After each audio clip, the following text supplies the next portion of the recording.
صحبي نحييكم وكل الورد نهديكم على حب نلاقيكم. بسم الله الرحمن الرحيم نحمده ونصلي على رسوله الكريم أما بعد فعن أنس رضي الله عنه قال قال رسول الله صلى الله عليه وسلم من عال جاريتين حتى تبلغ جاء يوم القيامة أنا وهو كهاتين وضم أصابعه. رواہ مسلم. محترم ناظرین و سامعین، السلام علیکم ورحمۃ اللہ وبرکاتہ. درس حدیث کی یہ مجلس ہے. آج کا عنوان ہے بیٹی کی حفاظت، بیٹی کی تربیت، بیٹی کی عظمت و اہمیت. اللہ کے نبی صلی اللہ علیہ وسلم نے بڑی خوشخبری سنائی ہے ان ایمان والوں کو جن کو اللہ تبارک و تعالی 2 بیٹی عنایت فرما دے اور وہ دونوں بیٹیوں کی تربیت کرے، تعلیم و تربیت کا بھرپور عمدہ انتظام کرے بالغ ہونے تک. تو اللہ کے نبی صلی اللہ علیہ وسلم ارشاد فرما رہے ہیں کہ وہ شخص قیامت کے دن میرے ساتھ اس طرح ہوگا جس طرح یہ 2 انگلیاں ہیں. اللہ کے نبی صلی اللہ علیہ وسلم نے 2 انگلیوں کو بھی ملا لیا اور قرب کی طرف اشارہ کیا کہ جیسے 2 انگلیاں یہ نہایت قریب ہیں، جنت میں بھی وہ مجھ سے اسی طرح قریب ہوگا. اللہ کے نبی صلی اللہ علیہ وسلم کے بے شمار احسانات ہیں امت کے اوپر، اور امت کا کون سا ایسا طبقہ ہے جس کے اوپر اللہ کے رسول صلی اللہ علیہ وسلم نے احسان نہ کیا ہو.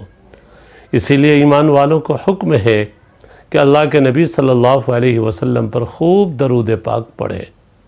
یقیناً اتنے احسانات ہیں کہ ہم کتنا بھی درود پڑھیں اللہ کے نبی صلی اللہ علیہ وسلم پر تو بھی آپ کے احسانات کا حق ادا نہیں ہوگا.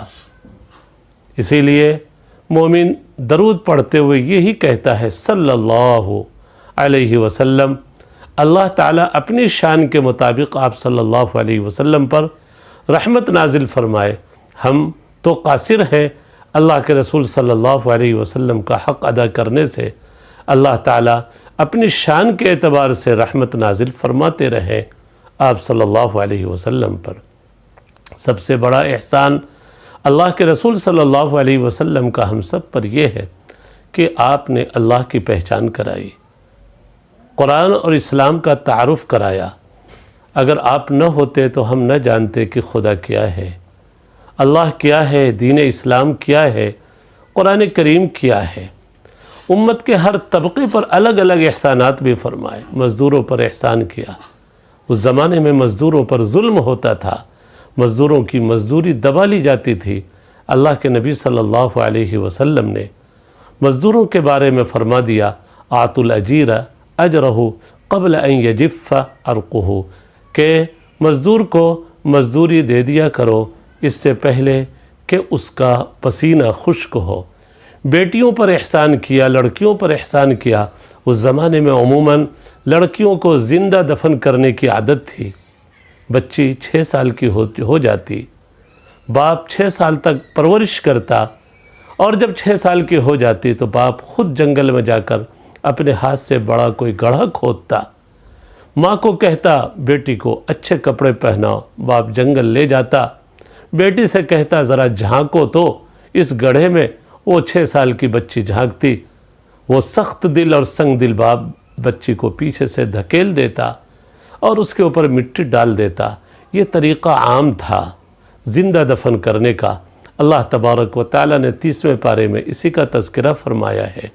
وَإِذَا الْمَوْءُودَةُ سُئِلَتْ، کہ جب زندہ درگور کی جانے والی بچی سے پوچھا جائے گا بِأَيِّ ذَنبٍ قُتِلَتْ، کہ کس جرم میں وہ قتل کی گئی. اس بچی نے کیا جرم کیا تھا، اس نے کیا قصور کیا تھا کہ بچی زندہ درگور کر دی گئی. ایسے باپوں سے سوال ہوگا، ایسے ماؤں سے سوال ہوگا بِأَيِّ ذَنبٍ قُتِلَتْ، کس جرم میں وہ بچی قتل کی گئی. عربوں میں یہ طریقہ بالکل عام ہو چکا تھا۔ سب سے پہلے زندہ درگور کرنے والے، زندہ درگور ہونے سے بچانے والے حضرت صعصعہ ہیں۔ مشہور شاعر فرزدق کے دادا ہوتے ہیں حضرت صعصعہ۔ ایک دفعہ ان کے 2 اونٹ گم ہو گئے، اونٹ کی تلاش میں نکلے، دیکھا ایک جھوپڑی ہے، ایک عورت درد ذہن میں مبتلا ہے، باہر بوڑھا بیٹھا ہے، وہ کہہ رہا ہے کہ بیٹی پیدا ہوگی، بیٹا پیدا ہوگا تو میں نہیں جانتا ہوں میں اس کے ساتھ کیا سلوک کروں گا، لیکن اگر بیٹی پیدا ہوئی تو میں تو اسے زندہ درگور کر دوں گا۔ حضرت صعصعہ رک گئے۔ اتنے میں بچے کی ولادت کی خبر اندر سے آتی ہے، ان کا اونٹ بھی مل جاتا ہے، وہ 2 اونٹ دے دیتے ہیں اس بوڑھے کو اور اس بچی کو لے لیتے ہیں، اور ہمیشہ کے لیے اپنی عادت بنا لیتے، جہاں بھی بیٹی کی ولادت کی خبر ملتی ہے جا کر 2 اونٹ پیش کر دیتے اور ایسی بچیوں کو زندہ درگور ہونے سے بچا لیتے۔